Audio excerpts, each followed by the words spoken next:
ধন্যবাদ জানাচ্ছি। আমরা বিশ্ববিদ্যালয়ের চলমান পরিস্থিতি নিয়ে আপনাদের সামনে একটা কথা বলছি।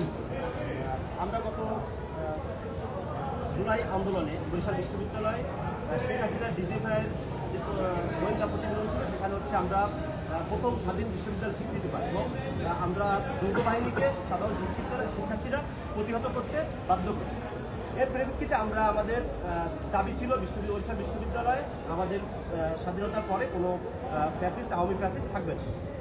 সেই অবস্থাতে আমাদের দীর্ঘদিনের দাবি অবকাঠামো নির্মাণ, আমাদের বরিশাল বিশ্ববিদ্যালয়ের ক্লাসরুম সংকট, আমাদের আবাসন নাই, আমাদের যথাযথ আমাদের হচ্ছে গাড়ি নাই, আমাদের হচ্ছে ফ্যাসিলিটিস নাই, আমাদের কোনো বরাদ্দ নাই।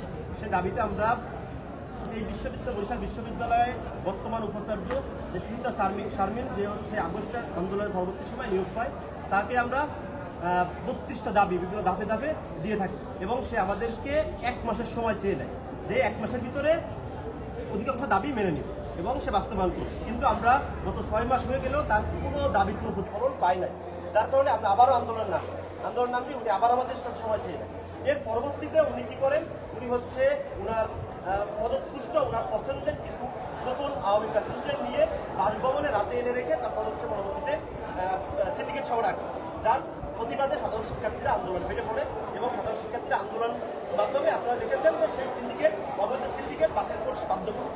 তার পরিপ্রেক্ষিতে আমরা কিছু দাবি নিয়ে উপস্থিত হয়েছে এবং আমাদের হচ্ছে যে আন্দোলন করেছে যে গত তারিখে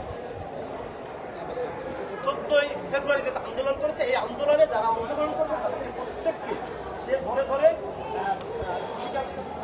টিভি প্রধান দেখে সে হচ্ছে মামলায় সম্মুখীন করেছে এবং আমরা 17 জনের নাম এবং অজ্ঞাত আর অনেকের নাম দিয়ে সে হচ্ছে বন্দরখানায় মামলা করেছে অন্তত 25 জন।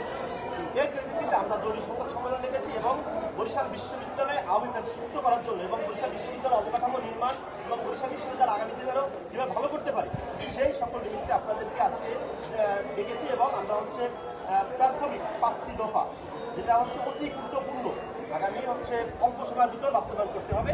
আমাদের দাবিগুলো পড়ে শোনাচ্ছেন আমাদের আন্দোলনের সংগ্রামী নেতা আমাদের লক্ষ্য উত্থাপন।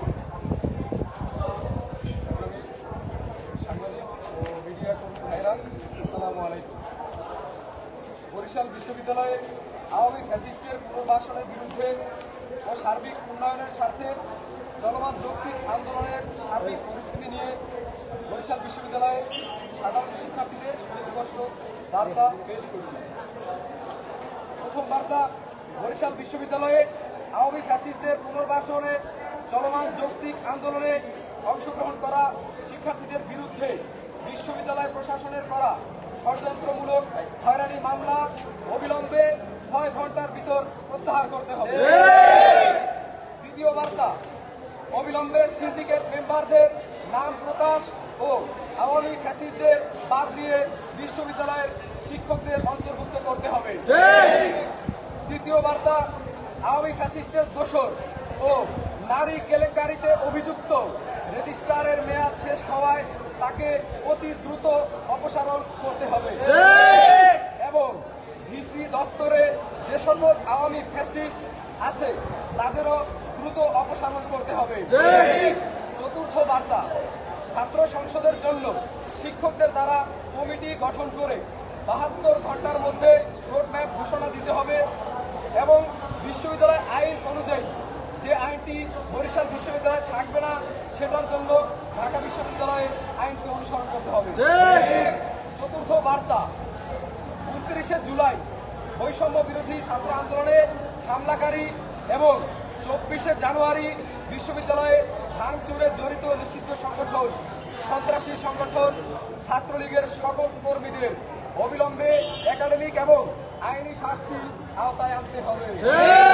এবং পঞ্চম বার্তা, বিশ্ববিদ্যালয়ের অবকাঠামো নির্মাণ, শিক্ষার্থীদের আবাসন সংকট নিরসন সহ গত 3 ডিসেম্বরে দাবিগুলো সম্পর্কে অগ্রগতি কতদূর তার শিক্ষার্থীদের সামনে এসে ভিসি মহোদয়কে অবিলম্বে সুস্পষ্ট ব্যাখ্যা করতে হবে এবং এটি তিনি 12 ঘন্টার মধ্যে শিক্ষার্থীদের সামনে সুস্পষ্ট ব্যাখ্যা পেশ করবেন।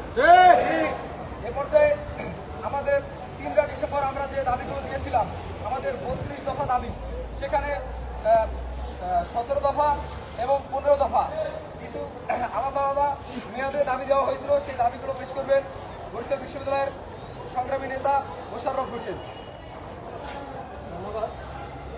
প্রথমে ধন্যবাদ জানাই আপনারা কষ্ট করে আপনাদের মূল্যবান সময় নষ্ট করে আমাদের এই সংবাদ সংগ্রহ করে বা আমাদের ধন্যবাদ। আপনারা জানেন এই ফ্যাসিস্ট শেখ হাসিনা পালানোর পরে দেশে একটা